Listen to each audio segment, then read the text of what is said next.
The USSR and Germany were the first nations to be introduced in World of Tanks.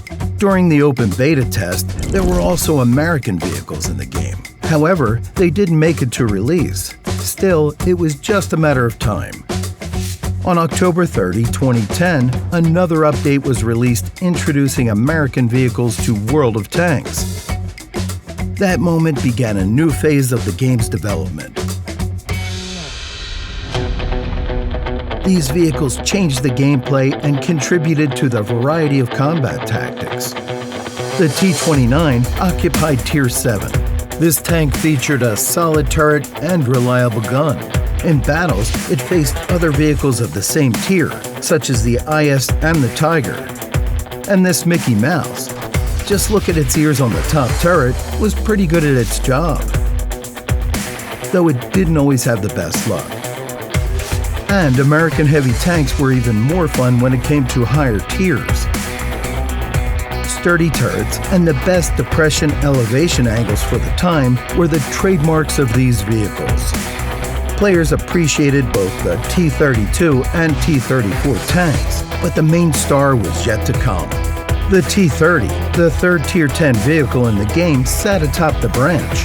It joined the warfare between the legendary Mouse and IS-7. Finally receiving its rightful place in the game. It's no surprise, considering its good depression elevation angles, solid turret, and formidable damage of 750 HP per shot. It was kind of a national hero and laid the foundation for further development of the American branch. The American tank destroyers were introduced 6 months later. Basically, they were typical representatives of this vehicle type. Still, the American tank destroyers of Tiers 8 and 9 had reliable armor, but were extremely slow. Back then, Tier 9 was the highest tier for tank destroyers, and the T-95, the top tier TD, embodied these features to the fullest. So it was called the Doom Turtle. It had impenetrable armor and dealt a huge amount of damage, which made it a formidable foe for any opponent. Still, it had one obvious drawback: speed. Not much has changed over time. The T-95 is still one of the slowest vehicles in the game. However, back then, this was absolutely new gameplay.